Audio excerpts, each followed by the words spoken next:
Okay, so tonight we're going to be reviewing a side-by-side comparison of two different brands of brake caliper tools.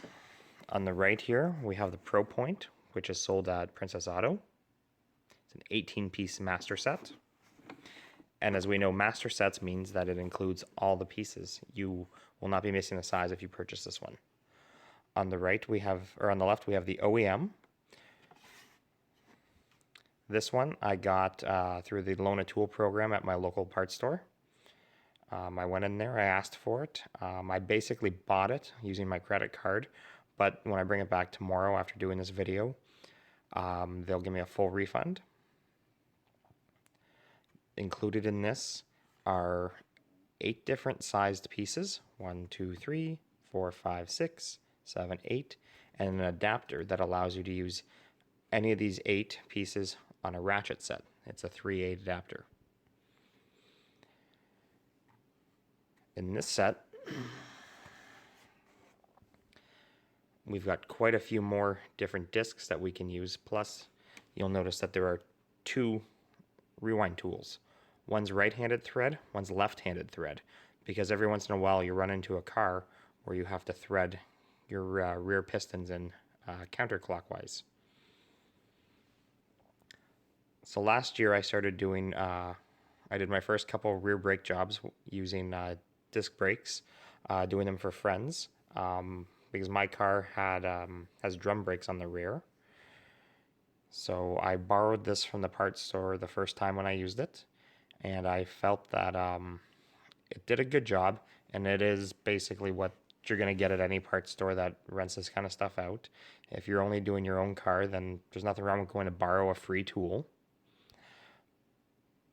But this goes on sale for $40, and if you're going to do it a couple times and you don't want the hassle of bringing it back on time and whatnot, then this is a pretty good buy at $40.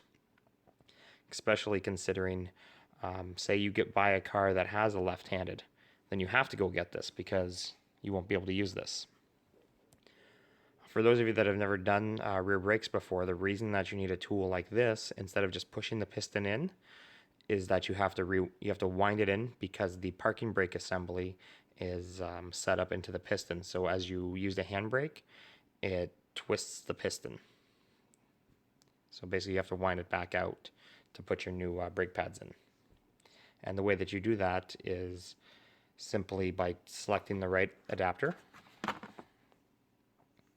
that mates up to the piston that you have. Put the adapter against it. You use your rewind tool. So I picked up the left-handed one.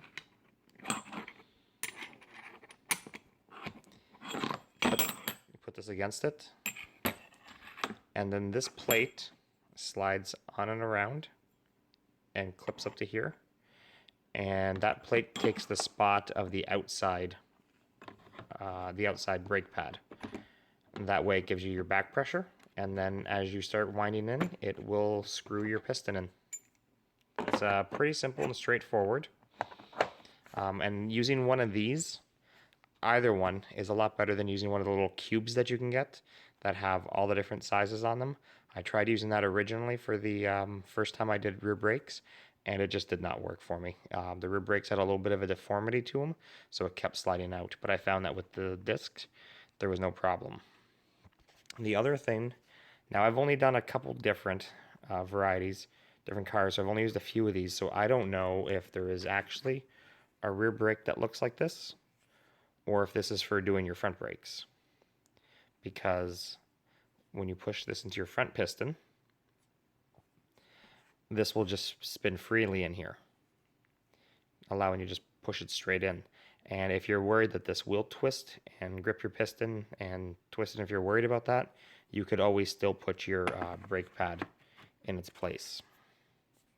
So just wanted to say that this is my review on these, and that I see nothing wrong with picking this one up as a rental, and I see nothing wrong with purchasing this one or getting it as a gift. But this one is my overall winner. I'm going to give this one an 8 out of 10, and I'm going to give this one a 6 out of 10. It'll do the job, but it does not have setup for left-handed.